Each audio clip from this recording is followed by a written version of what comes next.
ನಮ್ಮ digital partners Shakti Silk Route, Unity Building, JC ರಸ್ತೆ, ಬೆಂಗಳೂರು. ಜಗತ್ತನ್ನು ನೋಡೋಣ ಬನ್ನಿ, ನಮ್ಮೊಂದಿಗೆ ನಡೆಸಿ ಧಾರ್ಮಿಕ ಯಾತ್ರೆ.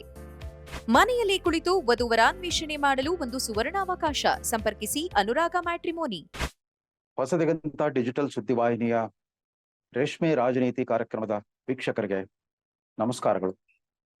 ಕಳೆದ 3 ದಿನಗಳಿಂದ ಕರ್ನಾಟಕದ ರಾಜಕಾರಣವನ್ನೇ ತಲೆ ಕೆಳಗು ಮಾಡಿ ನಿಲ್ಲಿಸಬಲ್ಲ ಒಂದು ಭಯಂಕರ ವಿದ್ಯಮಾನ.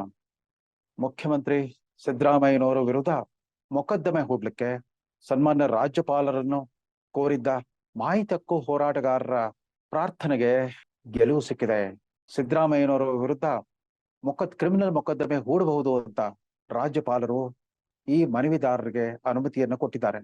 ಅದರ ಪರಿಣಾಮ ಏನು ಅಂತಂದ್ರೆ, ಮುಖ್ಯಮಂತ್ರಿ ಸಿದ್ದರಾಮಯ್ಯನವರು ತಮ್ಮ 40 ವರ್ಷಗಳ ಸುದೀರ್ಘ ರಾಜಕೀಯ ಬದುಕಿನಲ್ಲಿ ಒಂದೇ ಒಂದು ಕಪ್ಪು ಚುಕ್ಕೆ ಇಲ್ಲದೆ ಸಾಗಿ ಬಂದಿದ್ದೇನೆ ಅಂತ ಇದುವರೆಗೂ ಏನ್ ಹೇಳ್ತಾ ಬಂದಿದ್ರು, ಅವರ ಈ ಪ್ರತೀತಿಗೆ ದೊಡ್ಡ ಮರ್ಮಾಘಾತವೇ ಆಗೋಗ್ಬಿಟ್ಟಿದೆ. ಜನ ಸಿದ್ದರಾಮಯ್ಯನವರ ಸಮರ್ಥನೆ ಮಾತುಗಳನ್ನ ನಂಬುವುದೇ ಕಷ್ಟವಾಗೋಗ್ಬಿಟ್ಟಿದೆ. ಸಿದ್ದರಾಮಯ್ಯನವರ ಮಂತ್ರಿ ಸಹೋದ್ಯೋಗಿಗಳು ಮತ್ತು ಕಾಂಗ್ರೆಸ್ ಪಕ್ಷದ ಶಾಸಕರು ಮತ್ತು ಇತರ ನಾಯಕರುಗಳ ರಕ್ಷಣಾತ್ಮಕ ಮಾತುಗಳನ್ನ ಅನುಮಾನದಿಂದ ನೋಡುವಂತಾಗ್ಬಿಟ್ಟಿದೆ. ಇದು ಒಂದು ಪ್ರಕರಣದಿಂದಾಗಿ ಹಿಂದೆ 2013ರಿಂದ 2018ರವರೆಗೆ ಸಿದ್ದರಾಮಯ್ಯನವರ 5 ವರ್ಷದ ಅಧಿಕಾರಾವಧಿಯುದ್ದಕ್ಕೂ ಸಂಭವಿಸಿದ ಹಲವಾರು ವಿವಾದಾತ್ಮಕ ಪ್ರಸಂಗಗಳನ್ನು ಕೂಡ ಮತ್ತೆ ಮೆಲುಕು ಹಾಕುವ ಹಾಗಾಗ್ಬಿಟ್ಟಿದೆ.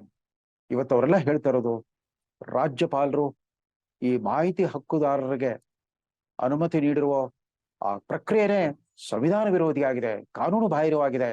ರಾಜ್ಯಪಾಲರು ಕೇಂದ್ರ ಸರ್ಕಾರದ ಏಜೆಂಟರ ತರ ವರ್ತಿಸ್ತಿದ್ದಾರೆ.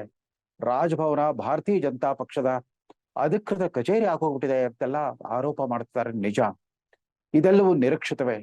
ಆದ್ರೆ ಒಂದು ಮಾತ್ರ ಸತ್ಯ, ಸಿದ್ದರಾಮಯ್ಯನವರು ತಮ್ಮ ಪತ್ನಿಯ ಹೆಸರಲ್ಲಿ ಮೈಸೂರಿನ ನಗರಾಭಿವೃದ್ಧಿ ಪ್ರಾಧಿಕಾರದಿಂದ ಪಡ್ಕೊಂಡ 14 ಸೈಟ್ಗಳು, 14 ಪರ್ಯಾಯ ಸೈಟ್ಗಳ ಆ ವ್ಯವಹಾರ ಏನಿದೆ, ಸಾರ್ವಜನಿಕರ ದೃಷ್ಟಿಯಲ್ಲಿ, ಜನಸಾಮಾನ್ಯರ ದೃಷ್ಟಿಯಲ್ಲಿ, ಅಯ್ಯೋ ಸಿದ್ದರಾಮಯ್ಯನಂತಹ ದೊಡ್ಡ ಮನುಷ್ಯ ಇಂಥ ಒಂದು ಸಣ್ಣತನಕ್ಕೆ ಕೈ ಹಾಕಬಾರ್ದಾಗಿತ್ತು.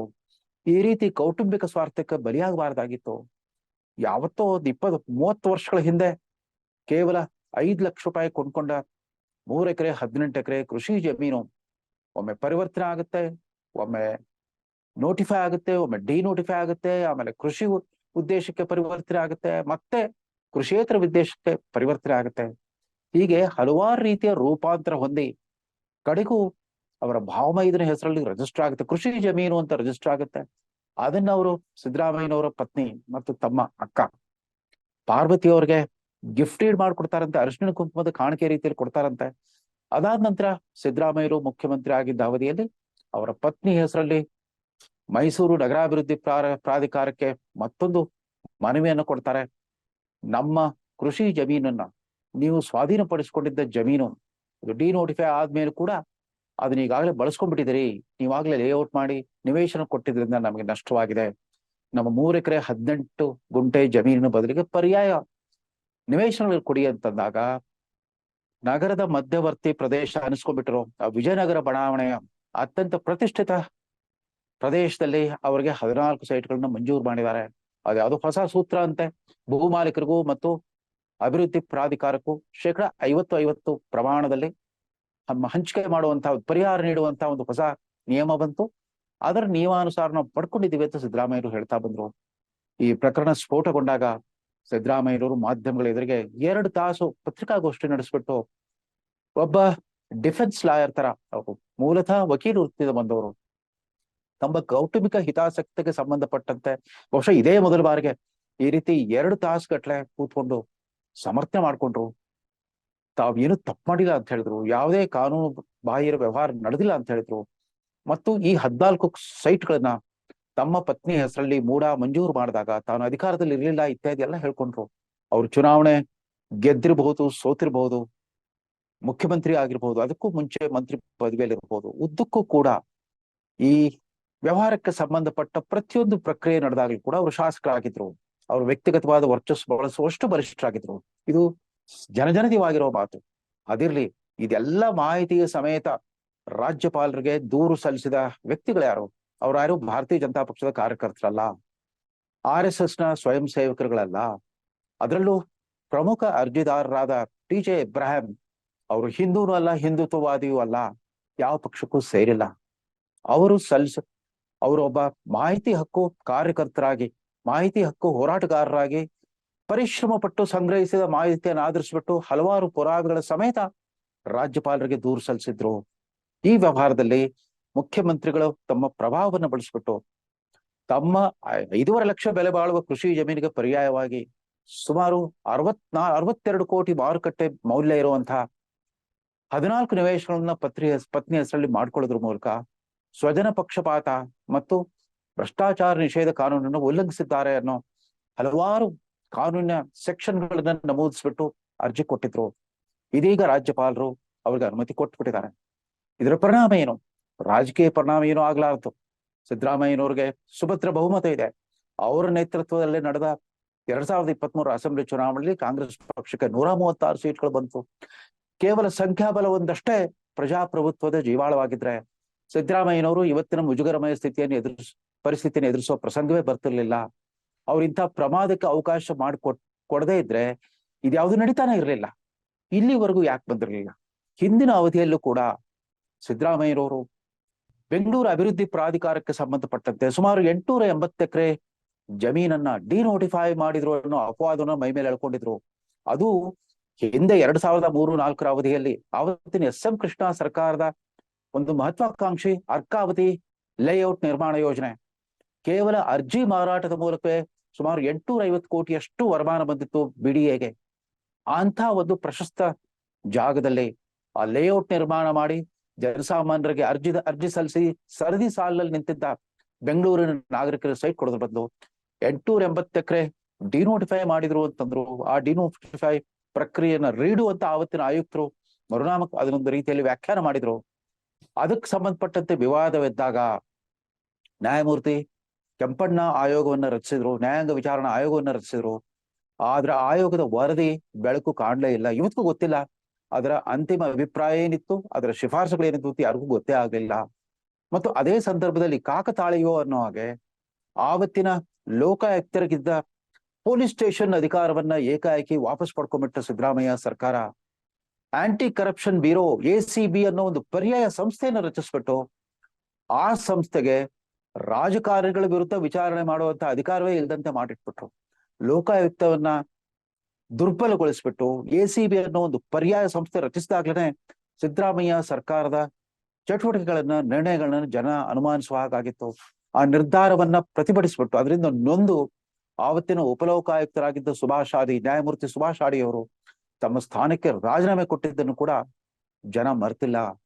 ಅದೇ ರೀತಿ ಅದೇ ಅವಧಿಯಲ್ಲಿ ಸಿದ್ದರಾಮಯ್ಯನವರ ಅವಧಿಯಲ್ಲಿ ವಿಕ್ಟೋರಿಯಾ ಆಸ್ಪತ್ರೆಯಲ್ಲಿ ತಮ್ಮ ಮಗ ನಿರ್ದೇಶಕನಾಗಿದ್ದ Hind Labs alias Matrix Diagnostic Solution ಅನ್ನೋ ಖಾಸಗಿ ಕಂಪನಿಗೆ ದೊಡ್ಡ ಸರ್ಕಾರಿ ಆಸ್ಪತ್ರೆ ಕಟ್ಟಡದಲ್ಲೇ ಖಚಿತ ಲಾಭ ಬರುವಂತಹ ಒಂದು ಡಯಾಗ್ನೋಸ್ಟಿಕ್ ಲ್ಯಾಬ್ ಅನ್ನ ಕೊಡಿಸ್ಬಿಟ್ರು.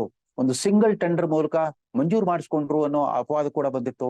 ಆಗ ಅವರ ಪುತ್ರ ತಾಂತ್ರಿಕವಾಗಿ ಆ ಕಂಪನಿಯ ನಿರ್ದೇಶಕ ಹುದ್ದೆ ರಾಜೀನಾಮೆ ಕೊಟ್ಟಿದ್ದೀನಿ ಅಂತ ಹೇಳ್ಕೊಂಡ್ರು. ಇವತ್ತು ಆ ಹಿಂದ್ ಲ್ಯಾಬ್ ಅಥವಾ ಮ್ಯಾಟ್ರಿಕ್ಸ್ ಡಯಾಗ್ನೋಸ್ಟಿಕ್ ಸೊಲ್ಯೂಷನ್ಸ್ ಅನ್ನೋ ಕಂಪನಿಯ ಈ ಲ್ಯಾಬ್ಗಳು, ಕ್ಲಿನಿಕಲ್ ಲ್ಯಾಬ್ಗಳು ಬೆಂಗಳೂರಿನ KC ಜನರಲ್ ಆಸ್ಪತ್ರೆ, ವಿಕ್ಟೋರಿಯಾ ಆಸ್ಪತ್ರೆ, ಮಂಡ್ಯದ ಸರ್ಕಾರಿ ಮೆಡಿಕಲ್ ಕಾಲೇಜ್ ಆಸ್ಪತ್ರೆ, ಚಿತ್ರದುರ್ಗ ಮತ್ತು ತುಮಕೂರಿನ ಜಿಲ್ಲಾ ಆಸ್ಪತ್ರೆ ಆವರಣದಲ್ಲಿ ಬಹಳ ಲಾಭದಾಯಕವಾಗಿ ನಡೀತಾ ಇದೆ ಅನ್ನೋ ವದಂತಿಗಳು ಕೂಡ ಕೇಳಿ ಬರ್ತಾ ಇವೆ. ಹೆಜ್ಜೆ ಹೆಜ್ಜೆಗೂ ಕೂಡ ಇಂಥ ಪ್ರಮಾದಗಳಿಗೆ ಯಾಕೆ ಅವಕಾಶ ಮಾಡಿಕೊಟ್ರು ಸಿದ್ದರಾಮಯ್ಯನವರು? ಇವತ್ತವರು BJPಯನ್ನಾಗ್ಲಿ ಮತ್ತೊಬ್ಬರನ್ನಾಗ್ಲಿ ದೂಷಿಸೋದು ನಿಜ. BJP ಅವರು ಅದನ್ನ ಬಳಸ್ಕೊಂಡ್ರು, JDS ನವರು ಅದನ್ನ ಬಳಸ್ಕೊಂಡ್ರು. ಅವ್ರು ಕಾಯ್ತಾ ಇದ್ರು ಸಿದ್ದರಾಮಯ್ಯನವ್ರ ವಿರುದ್ಧ ಏನಾದ್ರು ಬಾಣ ಪ್ರಯೋಗ ಮಾಡೋಣ ಅಂತ.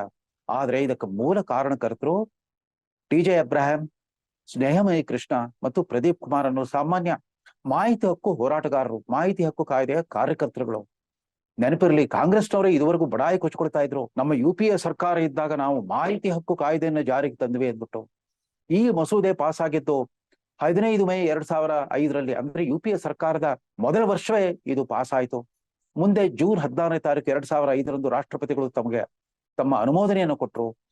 ಮಾಹಿತಿ ಹಕ್ಕು ಕಾಯ್ದೆ ಇಡೀ ರಾಷ್ಟ್ರಾದ್ಯಂತ ಜಾರಿಗೆ ಬಂದಿದ್ದು ಅಕ್ಟೋಬರ್ 12, 2005 ನಂತರ.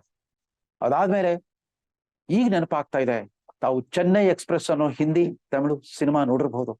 ಅದರಲ್ಲಿ ಶಾರುಖ್ ಖಾನ್ ಮತ್ತು ದೀಪಿಕಾ ಪಡುಕೋಣೆ ನಾಯಕರಾಗಿದ್ರು. ದೀಪಿಕಾ ಪಡುಕೋಣೆಯವರ ಒಂದು ಡೈಲಾಗ್ ನೆನಪಾಗ್ತಾ ಇದೆ, don't under estimate the power of the common man ಅಂತ. ಶ್ರೀಸಾಮಾನ್ಯನ ಶಕ್ತಿಯನ್ನ ನೀವು ನಗಣ್ಯಗೊಳಿಸಬೇಡಿ, ಶ್ರೀಸಾಮಾನ್ಯನ ಶಕ್ತಿಯನ್ನ ನೀವು ಅಂಡರ್ ಎಸ್ಟಿಮೇಟ್ ಮಾಡಬೇಡಿ ಅಂತ ಪದೇ ಪದೇ ಆ ಪಾತ್ರಧಾರಿ ಹೇಳ್ತಾ ಇರ್ತಾಳೆ. ಇವತ್ತು ಆಗಿರೋದು ಅದನ್ನೇ.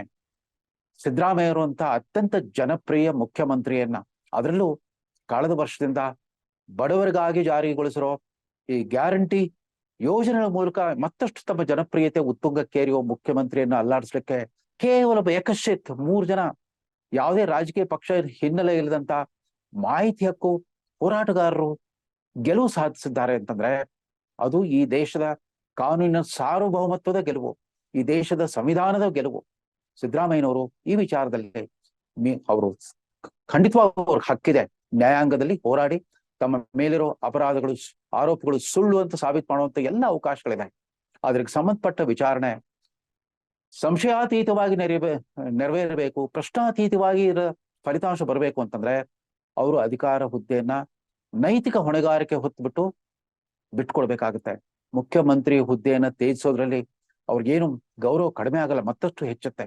ಒಂದು ಮೌಲ್ಯಾಧಾರಿತ ನಿರ್ಣಯವನ್ನ ಕೈಗೊಂಡು ಸಿದ್ದರಾಮಯ್ಯನವರು ನನ್ನ ವಿರುದ್ಧ ಈ ದುರದೃಷ್ಟಕರ ಆರೋಪ ಬಂದಿದೆ, ನಾನು ಆರೋಪ ಮುಕ್ತನಾಗೋವರೆಗೂ ಈ ಸ್ಥಾನದಲ್ಲಿ ಇರಲ್ಲ ಅಂತ ಸ್ವಯಂ ಪ್ರೇರಿತವಾಗಿ ಘೋಷಣೆ ಮಾಡ್ಬಿಟ್ರೆ ನಮ್ಮೆಲ್ಲರ ಪ್ರೀತಿಯ ಸಮಾಜವಾದಿ ಜಾಯಮಾನದ ಒಂದು ಆತ್ಮೀಯ ಅನೇಕರು ಜನಸಾಮಾನ್ಯರ ಜೊತೆ ಕೂಡ ಆತ್ಮೀಯ ಒಡನಾಟ ಇಟ್ಕೊಂಡಿರೋದು ಸಿದ್ದರಾಮಯ್ಯನವರು ಕರ್ನಾಟಕದ ರಾಜಕೀಯ ಇತಿಹಾಸದಲ್ಲಿ ಚಿರಸ್ಮರಣೀಯರಾಗ್ತಾರೆ.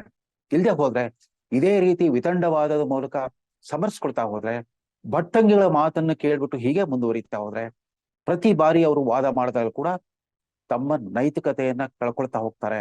ಅವರ ಔಚಿತ್ಯತೆ, ಇಡೀ ಅವರ ತೀರ್ಮಾನದ ಔಚಿತ್ಯತೆಯನ್ನು ಜನ ಪ್ರಶ್ನಿಸ್ತಾ ಹೋಗ್ತಾರೆ. ಅದನ್ನ ಮತ್ತಷ್ಟು ಮುಜುಗರ ಅನುಭವಿಸ್ಬೇಕಾಗತ್ತೆ ಅಂತ ಹೇಳ್ತಾ, ಈ ಇಡೀ ಮೂಡ ಹಗರಣದ ಆಸ್ಫೋಟ ಏನಿದೆ ಇದು ಯಾವುದೇ ರಾಜಕೀಯ ಪಕ್ಷದ ಹೋರಾಟದ ಮೂಲಕ ಆಗಿದ್ದಲ್ಲ. ಈ ಮೂವರು ಮಾಹಿತಿ ಹಕ್ಕು ಹೋರಾಟಗಾರರ ಗೆಲುವು, ಮಾಹಿತಿ ಹಕ್ಕು ಕಾನೂನಿನ ಗೆಲುವು. ಕರ್ನಾಟಕದಲ್ಲಿ ಒಂದು ಹೊಸ ಚರಿತ್ರೆ ಶುರುವಾಗ್ತಾ ಇದೆ. ಏಕೆಂತಂದ್ರೆ ಮುಖ್ಯವಾಹಿನಿಯ ಮಾಧ್ಯಮಗಳಲ್ಲೂ ಕೂಡ ಸ್ವತಂತ್ರವಾದ ನಿರ್ಭೀತವಾದ ತನಿಖಾ ಪತ್ರಿಕೋದ್ಯಮದ ಪ್ರವೃತ್ತಿ ಕಡಿಮೆ ಆಗ್ತಿರುವಾಗ ಮಾಹಿತಿ ಹಕ್ಕು ಕಾನೂನನ್ನ ವಿವಿಧ ಅವಕಾಶಗಳನ್ನ ಬಳಸ್ಕೊಂಡ್ಬಿಟ್ಟು ಒಬ್ಬ ಮುಖ್ಯಮಂತ್ರಿಯನ್ನ ಅಲ್ಲಾಡಿಸೋ ಒಂದು ಗೆಲುವು ಸಾಧಿಸಿದಾರಲ್ಲ, ಅವ್ರಿಗೆ ಅಭಿನಂದಿಸ್ತಾ ಅವರ ಈ ಹೋರಾಟ ನಿರಂತರವಾಗಿ ಹೀಗೆ ಮುಂದುವರಿಲಿ. ಪ್ರಭುತ್ವ ಎಷ್ಟೇ ಬಲಿಷ್ಠವಾಗಿದ್ರು ಕೂಡ don't under estimate the power the common man ಅಂತ ಮತ್ತೊಮ್ಮೆ ನೆನಪಿಸ್ತಾ ಈ ಸಂಚಿಕೆಯನ್ನು ಮುಗಿಸ್ತಾ ಇದ್ದೇನೆ. ನಮಸ್ಕಾರ.